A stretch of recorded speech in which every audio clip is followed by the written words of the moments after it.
Ibrahim Manusi milik JDT. Haziq Nazli kukuhkan benteng akhir Kuching City.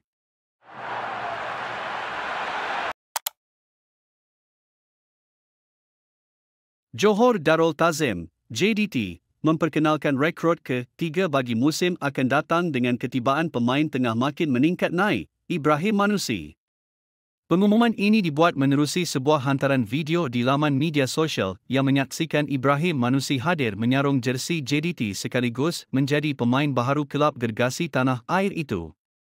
Hanya ada satu tempat untuk membawa bola sepak ke tahap lebih tinggi. Selamat datang ke keluarga Harimau Selatan, Ibrahim Manusi, umum JDT dalam sebuah hantaran.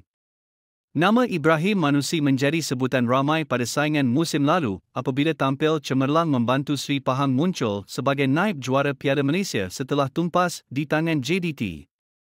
Untuk rekod, Ibrahim atau lebih mesra disapa Baim mencatat 25 penampilan bersama Sri Pahang pada musim 2024-2025 dalam semua pertandingan sebelum skuad Tok Gajah umum tidak sertai Liga Malaysia musim akan datang.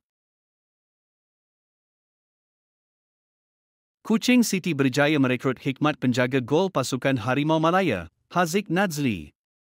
Pengumuman ini dibuat menerusi satu kenyataan oleh pihak Kuching City di media sosial yang memperkenalkan ketibaan Haziq Nazli sebagai pemain baharu The Cats untuk musim akan datang. Selamat datang Haziq Nazli ke Kuching City FC, umum pihak kelab. Penjaga gol berpengalaman ini bersedia membuka lembaran baharu bersama Kuching City FC.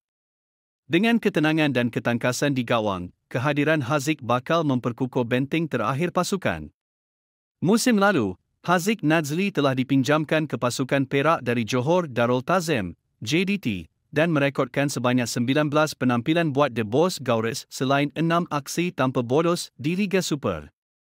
Kini, Haziq bakal menyarung jersey Kuching City selepas turut mengucapkan ucapan terima kasih buat pasukan asal beliau, JDT setelah 7 musim bersama sejak tahun 2017 yang lalu.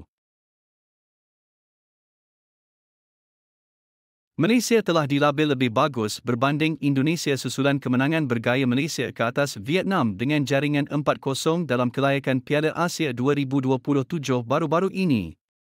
Pendapat tersebut disuarakan pundit terkenal Vietnam, Quang Huy, tampil meluahkan rasa terkejut selepas menyaksikan negaranya ditewaskan dengan jaringan besar oleh Malaysia.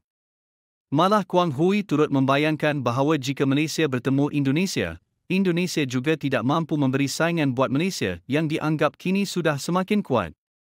Saya benar-benar tidak boleh jangka pasukan saya, Vietnam, akan kalah seteruk ini kepada Malaysia. Kalau Malaysia bertemu Indonesia sekarang, saya rasa Indonesia pun tak mampu bersaing, jelas Quang Huy seperti dipetik inilah di laman ke-10.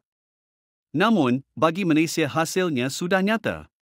Prestasi di atas padang membuktikan strategi naturalisasi yang tersusun semakin membuahkan hasil.